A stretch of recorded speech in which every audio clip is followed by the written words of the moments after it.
I'm Peter Van Dusen, and this is Primetime Politics on CPAC. We are back for another season.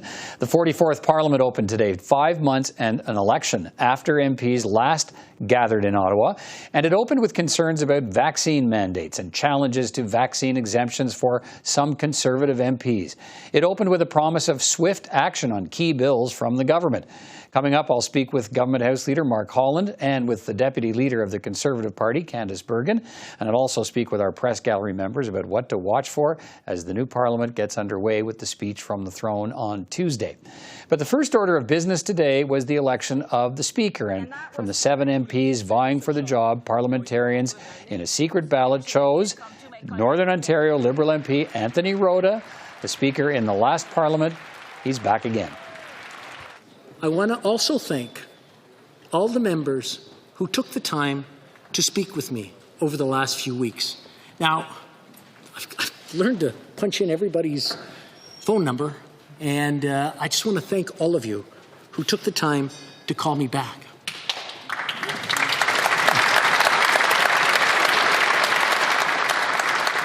And I got to know many of you, and I encourage you to reach out to members, not only in your own party, but in other parties, because you'd be surprised what you find out about each other. And we do have a lot in common, even if we're on different sides of the floor. Sometimes when they're on the same side of the floor, we have differences, but doesn't mean we can't be friends and we can't work together. Well, on Tuesday, Governor General Mary Simon will deliver her first speech from the throne, outlining the government's priorities. We got a good idea of what to expect from the government. Got that from the House Leader today, Mark Holland, and he is with me now. Mr. Holland, good to see you. Congratulations on your appointment to Cabinet. Let's start there, and for taking time to speak with me tonight. Appreciate it. Thank you, Peter.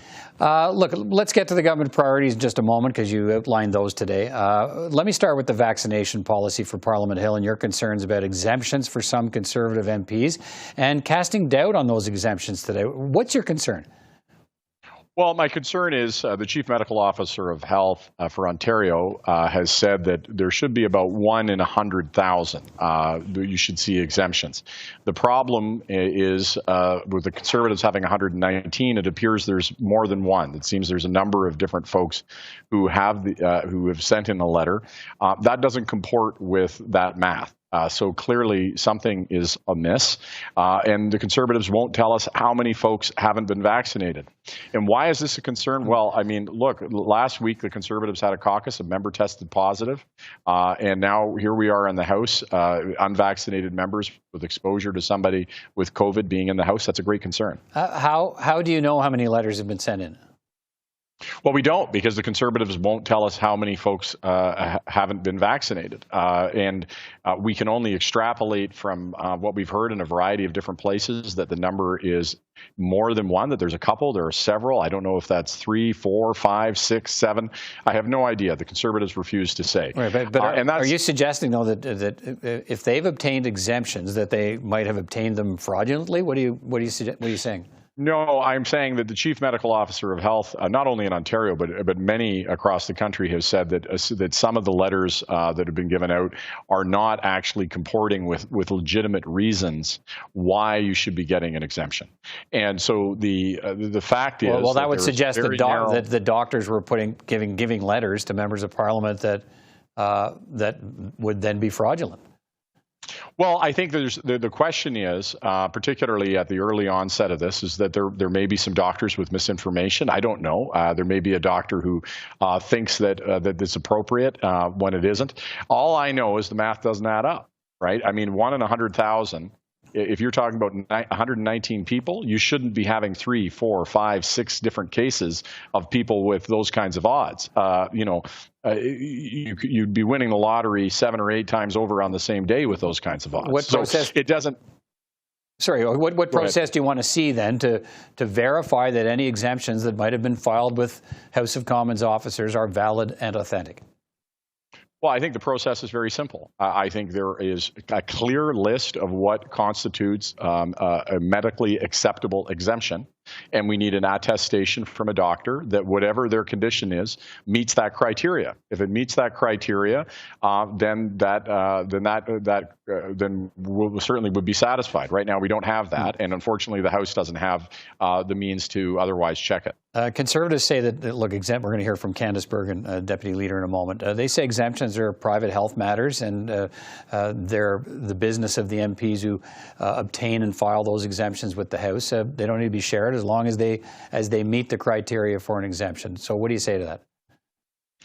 Peter, my health, the health of every person who works here on the parliamentary precinct, whether or not they be a staff person, whether or not they be a journalist, whether or not they be an elected official. The health of every single one of those people has to be put first. Conservatives and the Bloc oppose a continuation of hybrid sittings, or an extension, a return to hybrid sittings. Everybody was in the House today. Liberals and New Democrats favor more hybrid sittings. You can't get a deal on that. So let me ask you, will you be moving a motion, perhaps as early as this week, to implement hybrid sittings and put that to a vote? Yes, absolutely. We're going to be introducing a measure to extend hybrid provisions. Look, I don't want to be back renegotiating this in February or March. We're still in the middle of the pandemic. We need to have the flexibility. And this is not like a local restaurant. You know, this is people flying in from every corner of the country, commingling in a space for very long hours, and then flying back at the end of a week to every corner of the country in the middle of a pandemic. This is a very different kind of circumstance, and we need to be responsible. And I personally am still hopeful, particularly given the fact that we had a COVID case in the Conservative caucus that's just happened, that we can find a way to do this, because, by the way, they're disenfranchising their own members. I mean, if a member becomes symptomatic, if a member gets COVID-19, they're not going to be able to participate in the House proceedings. Well, there's a simple solution to that: continuing the hybrid provisions. What are the key bills you believe you can get passed in the next 4 weeks before Christmas? Well, I think that we have an absolute need to pass the pandemic benefits package. There are still a lot of folks who are being adversely affected by COVID-19 and the lockdowns who aren't able to continue normal employment. We're seeing great things in terms of both job creation. I mean, that right now Canada is ahead of where it was before the pandemic on jobs. We're among leaders in the G7 in terms of economic growth, but there's still people who are being hit hard and left behind. So we have to help those folks. So we need to get that done. We need to be able to deal with 10-day paid sick leave. We need to be able to deal with a ban on conversion therapy. And we also need to make sure that frontline workers are not menaced in their workplace, as we've seen from some of these protesters who are making their workplaces unsafe. They're there for us. We got to be there for them. So you'll need a partner in a minority parliament from one of the opposition parties at every step to pass these bills. How far along are you in the conversation with the New Democrats to have them, at least on these 4 bills, provide speedy passage before Christmas? Well, Peter, we've had some really wonderful conversations with the other parties. I feel very buoyed by the spirit of cooperation that has really been part of those conversations. From all of them? And so from all of them. Okay. Yeah, absolutely. You know, I have to say that talking with Gerard Deltel of the Conservatives, he's a preeminently reasonable individual who I think I can work with. You know, Peter Julian and I have had a lot of conversations. Alain Terrien and I have had a lot of conversations. So there's, I think, a lot of opportunity to work together here. And I'm trying to get as much support as I can for our legislative agenda, and because I think there are so many areas where, you know, where our interests and the constituencies that we represent overlap. And I think people expect to see us working together. That's what I'm trying to do. All right, Mark Holland. Good to talk to you. Hope we get a chance to talk again soon. Take care, Minister. Look forward to it. Thanks so much, Peter. Well, let's bring in the Deputy Leader of the official opposition Conservatives. Candice Bergen is with me now. Ms. Bergen, good to see you again. Thanks for taking time to speak with me tonight. Good to see you. Thank you for having me. Can you respond to Mark Holland's concerns now about Conservative MPs who have obtained vaccine exemptions and the kinds of things he's talking about trying to figure out whether those exemptions are legitimate or not? Well, I didn't realize Mark Holland has now become a doctor and a medical professional. But all kidding aside, listen, Conservative MPs are here today in the House of Commons. We are following the health orders and the advice and the requirements that the House of Commons have laid forward. We're here because we want to get to work. in Ottawa on behalf of Canadians. And I think the people who are trying to avoid being in Ottawa are the Liberals. So I think that Mark Holland needs to take that into account. And if he's actually worried about safety on the Hill, you know, we've got some unanswered questions around sexual harassment allegations around one of his former colleagues. So he needs to look at the work that he was doing and not doing when he was whip, and now do it as House Leader for the Liberal Party and focus on cleaning up some of his own issues. Can I ask you, though, how many MPs in your caucus have received those exemptions? I have no idea. I don't know the personal health information of my colleagues or really of no members of Parliament in the House of Commons. I can tell you, though, that Conservative MPs are here today. We are all here with the exception of a couple. One is not here because he did test positive for COVID. Right. There are a couple who are not here, not related at all to vaccines. In fact, one of my colleagues is in BC right now, Mark Strahl, working on behalf of his constituents. But all of our MPs are here, ready to get to work. We want to be here en masse. We don't want virtual parliament, and we want to be here to do our job. The only people who don't want to be here are the Liberals. So you need to ask yourself why that might be. Well, okay, so here's what, you know, I want you to respond to this. What Mr. Holland is saying is, he's challenging the math. He says, we've been led to believe it's multiple Conservative MPs, which he says would fly in the face of the odds that exemptions are typically being given at a rate of 1 to 5 in 100,000 people, and that Conservatives could have that number in a caucus of 119. So I guess I'm wondering, why not provide the number of medical exemptions without disclosing names? What is he talking about? I mean, I really don't know what Mark Holland is talking about. We are here. We are following the requirements of the House of Commons. We support what the House of Commons is doing, and we're here ready to work. So if the House of Commons has an issue with any of our MPs, who I truly have no idea of their vaccine status, no more than I know, their cholesterol numbers, to be honest with you.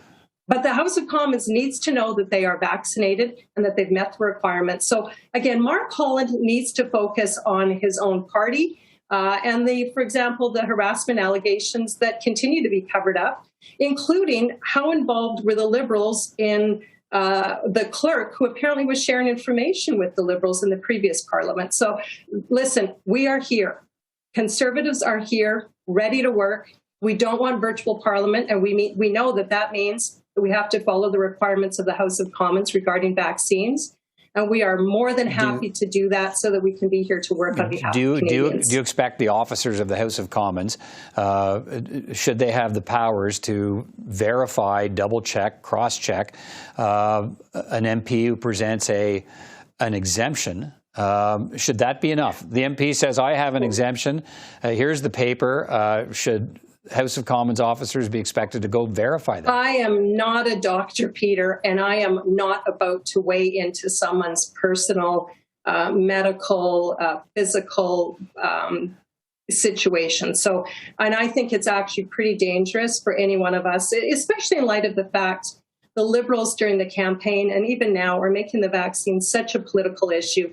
We need to be bringing people together on this, not dividing people. We need to tell people that we want to move forward. We want people to get the vaccine. It's the best way to stay healthy and to be able to fight COVID. If you get it, you've got the best chance of not getting sick if you have the vaccine. So that's what we want to encourage people to do. And Mark Holland and the Liberals continually politicizing this issue, starting to ask these kinds of questions, I think are very disturbing and really goes to the motive of what they're trying to do. Okay, you touched on hybrid sittings. You touched also one of your MPs, Richard Lehoux from Quebec, tested positive in the last couple of days. He's fully vaccinated, but he has to isolate, and so does anyone else who may have come in contact with him who isn't vaccinated. So now he can't participate in the Commons. He could if there were hybrid sittings. So doesn't the lack of that option potentially penalize some of your own members?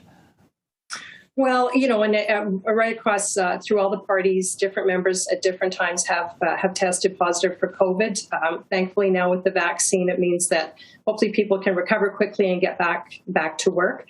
Our position is right across the country, people are being asked to go back to work. And in many, many sectors, there's no option for hybrid. And we've just shown today, right now, that the House of Commons can function. We're all in the House of Commons. We're following health guidelines. We are electing a speaker. We're going to continue tomorrow to have a speech from the throne. We'll continue with this process. There's only one reason why the Liberals would like to have hybrid parliament. It's because they don't want their ministers here answering questions about things like the rising cost of everything in Canada. They don't want their ministers here asking tough questions about national unity and other issues. The Liberals love hybrid parliament because then they don't have to show up. And Conservatives want to be at the House of Commons, and we believe that it's, hey, if we put our name on the ballot, Peter, we just had an election. If you were a member of Parliament and you thought I could put my name on the ballot and I'll collect a paycheck, but I don't want to go to the House of Commons, I think you picked the wrong job. You need to be here and do your job. Okay, you've talked about the things you're going to press on and cost of living, inflation, and so on. That's what we expect Erin O'Toole to touch on, to talk about when we start getting question periods and so on. But I guess I'm wondering, how effective can he be in fighting the Liberals if he also has to fight Conservatives and some of the challenges to his leadership? You know, we had really good caucus meetings last week. We're very excited about getting back to the House of Commons, and we're unified. We are hearing from our constituents loud and clear that they want us to talk about the issues that are literally affecting their everyday lives. I mean, if you get out of Ottawa and spend a little time outside of Ottawa, you can see very clearly. I mean, let's start with what's happening in British Columbia and the huge tragedy that's going on there. Conservatives want to look to ways that we can help British Columbians. We want to focus on things that matter to Canadians, and we're very united in that focus. So I'm really proud of the work that Erin has done. I'm proud of our party. Do we have more work to do? Always. I've been part of this movement and this party for almost 23 years, elected for 13 years. And I like that we are a party that listens, that we can learn, and that we can always do things better. And that's what we're focused on behind our leader, Erin O'Toole. All right. Candice Bergen, good of you to take the time tonight. Good to talk to you again. And we'll talk again soon. Take care. Thank you, Peter. Well, the NDP leader, Jagmeet Singh, was asked today about his willingness to work with the Liberals to pass priority legislation before Christmas. Well, you'll find with the proposed bills that the Liberals will bring forward, there will be some bills that we absolutely support. There are things that we campaigned on. There are things that we absolutely have pushed for. Paid sick leave, for example, we pushed for that 22 times. I asked for an expansion of paid sick leave, including but not limited to federally regulated paid sick leave. We were denied each time. 22 times, Mr. Trudeau said no. 22 times when we raised this over the past 18 months. So now they've seen the light in the campaign. That's good. And we absolutely support paid sick leave. We believe it's so important. So that's something that we would support. When it comes to the pandemic supports, we have seen that this government's taking an approach to cut help to people. And if they want to hurt people and they're going to bring in laws that will make it harder on folks, then they can go to the Conservatives or the Bloc for support, but we'll be voting against something that makes life worse for people. So there will be things that we agree. We absolutely agree on things like the banning the conversion therapy. We've already debated the bill. We've already passed the bill. So that's something that should be passed quickly. And that's something that we could absolutely work together on. So from what you've outlined, there are some priorities in there that are things that New Democrats have pushed for and that we believe in absolutely. And we'll absolutely work quickly to pass. And there's things that we're worried are going to include measures that hurt people. And if they're going to hurt people, we're not going to support those bills. Well, I'm joined now by three colleagues from the Parliamentary Press Gallery. Susan Delacourt's a columnist for the Toronto Star. John Ivison's a columnist for the National Post and Parliamentary Bureau Chief for Post Media. And Ian Bailey's a parliamentary reporter for the Globe and Mail. It's good to see you all. Thanks for being here. Susan, let me start with you. Parliament's back. It's day one. Still fighting over the vaccination rules and exemptions for Conservative MPs. Liberals challenging Conservatives to be more open about which MPs have obtained exemptions and perhaps looking at rules to look to try and validate whether they are justifiable exemptions. Conservatives not being so forthcoming with that information. What are your thoughts on what's happening here on day one? I think you heard a couple of speakers say this today, too, is why are we still talking about this? You know, Mr. O'Toole has been saying this issue was going to go away, and it hasn't gone away yet. We're now in the weird place of head counting and papers showing, and maybe that's a post-pandemic or a pre-post-pandemic thing, but I found myself a little exasperated, too, that we are still here. John, what are your thoughts on what's happening here? Yeah, absolutely. I mean, this is the Liberal Party, which is saying it's very odd the number of exemptions that the Conservatives have, even though I'm not sure that we know how many exemptions the Conservatives have, because the Speaker's office, we just seen the Speaker elected, his office has not, as far as I know, revealed how many people have got exemptions. Yeah, I'm not sure anybody knows a number, of, except to be said that it was, at one point it might have been a handful who weren't fully vaccinated. So I don't know if you can make that connection, but. And at the end of the day, we as journalists have had to submit all our credentials to prove that we're vaccinated. Presumably, the MPs will have to have some validation process, and that includes exemptions. So I don't particularly see it as an issue that's going to last to the end of the week. All right, Ian, they're at odds over vaccine exemptions and whether or not they're valid. They're at odds over a hybrid parliament, whether we should be back to that. Conservatives and the Bloc want no part of that, but I think we expect the Liberals and New Democrats to maybe join forces and pass a motion to call for a continuing of the hybrid parliament. What do you think this friction in the early hours of this new parliament says about how much they might be able to accomplish for Canadians in the weeks ahead? Well, we'll see. There's been an election. The parties have been out there on the hustlings, battering each other away, and now they're in the House doing business. We'll see what kind of cooperation plays out in the next few weeks in the time left before the Christmas break. One reason I think that questions remain about vaccination is that a lot of questions haven't been answered. Today, Conservatives were being asked very basic questions about vaccination, who's vaccinated, how many members were vaccinated, exemptions, and the information was, shall we say, incremental in coming out. As more information comes out, maybe there will be less questions asked, but that remains to be seen. It remains to be seen how that part of this is going to play out. And obviously, there are a lot of moving pieces in Parliament in this first week, and then in the weeks ahead before the Christmas break. Susan, the Liberals have a new House leader in Mark Holland who's vowing to get their 4 priority bills passed by Christmas. Bills to extend pandemic benefits, protect health workers, expand paid sick leave, and ban conversion therapy. It looks as if he'll have, it seems to me at least, a mostly willing partner in the NDP again. But how likely is it that we'll see some sort of working arrangement between the NDP and the Liberals to move the Liberal agenda along? I don't think it's going to be anything formal. I don't even think it's going to be, a David Peterson, Bob Rae-like accord, or not even maybe the Jack Layton, Paul Martin agreement of the early 2000s. I think you're going to see them go point by point. I was told the throne speech is going to be very general, very short, and designed so that everybody could agree with it. Of course, they won't. But I think Mark Holland, you've heard him in the last few days trying to set this tone for, look, we'll work with you. We're not going to, we're not going to poison the atmosphere or anything like that. I think that among the public, there's a very low tolerance for games right now, but that's not stopped the politicians before. So I don't think you're going to see any formal agreement between the Liberals and NDP, but I do think, for the sake of what they promised during the election, maybe a little bit of cooperation. Ian, you were writing on this today, Jagmeet Singh, and what he hopes to, how he hopes to be able to work with the Liberals. What did you take from what he had to say today, and where do you think that's headed?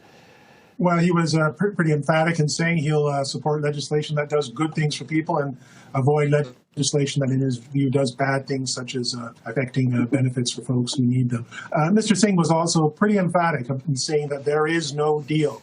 He did not seem today like a guy who was going to be signing any deal or any kind of agreement at all with the Liberals. I think Susan is absolutely correct in forecasting that it'll be point by point. I imagine on some of the issues that are up on Mr. Holland's legislative to-do list are like conversion therapy, are things that the NDP will be quite supportive of getting done in the weeks the House is sitting. John Erin O'Toole's challenges from inside the party are now well known. How do you think that will affect or could affect his ability to hold the government to account and the kinds of things he tries to put forward in terms of accountability? Or do the next few weeks in the House, do they present an opportunity for Erin O'Toole? Yeah, I think they do. I mean, I think that there is grumbling in the membership. There are MPs who are unhappy, but he's tried to broaden that tent by bringing back a whole bunch of people who supported Peter MacKay into critic positions. I think the caucus is united that they want to hold the government to account and they want to move on and want to appear as if they are a viable alternative. And I think that we will see, clearly they're going to talk about the economy, they're going to talk about inflation. And I think the real contentious issues will come when the government tries to bring back C10, the broadcast regulation that seemed as if it was going to bring Netflix under the CRTC's regulation. And then the online hate bill, which I think is going to be a very tricky one for the government. While people are concerned about online harms, they are also worried about a government regulator which decides what is acceptable and not acceptable on social media. And I think that these are the kinds of things that present opportunities for the Conservatives. Susan, you touched on the speech. Let's turn our attention to that in the few minutes we have left. You touched on the speech from the throne and expectations. They are typically, for the most part, sort of broad brush aperçus of what to expect in the weeks ahead and fall. And I think it was all sort of played out in the election campaign and promises made there and since. But what does the government need to achieve with that speech tomorrow? I mean, we haven't seen Parliament in what? We haven't had Parliament meet in 5 months. So there's lots of talk about the Liberal agenda. How much does the government have to say about where it wants Canada to go in that speech tomorrow? I really get the impression they don't want to surprise anybody, that they really, really want this to be exactly what we expect. To what John was talking about, I actually wrote today, I'm intrigued by how much those protests during the election campaign influence what the Liberals are thinking. They can't have seen, those protests during the campaign and not have stronger views. One is about, the protests outside hospitals. We're going to see legislation on that. But also the online hate and disinformation. One would think that after seeing, how ugly the campaign got at certain points, that the Liberals would have sharpened views on that. I don't know that you're going to see that in the throne speech, but I'm going to be watching for that in the weeks ahead. John's right. Yeah. It's going to be contentious, but it's also, I think, informed by what we saw as the mood of the country in this campaign. All right, Ian, what are your thoughts on what you think the speech needs to do tomorrow in terms of what throne speeches always need to do, I guess? Well, it'll lay out the government's agenda. I mean, in these last minutes, I got to say one thing I'll be watching for. One striking thing was sort of agreement between the Liberals and the Conservatives on assisting British Columbia. Third most populous province in the country, battered, highways, roads destroyed, communities under siege.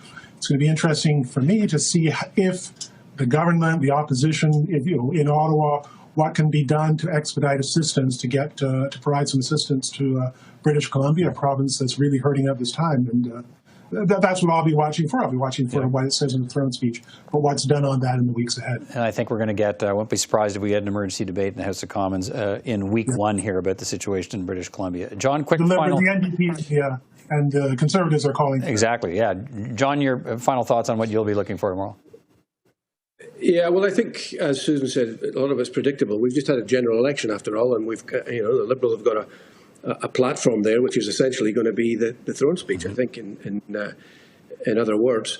We've also got a budget which promised to spend $100 billion just last March or April. So a lot of this stuff is still in train. I don't expect to see anything too much that is new. The one wild card which I think we should all keep an eye on is the situation with the Coastal GasLink pipeline out west.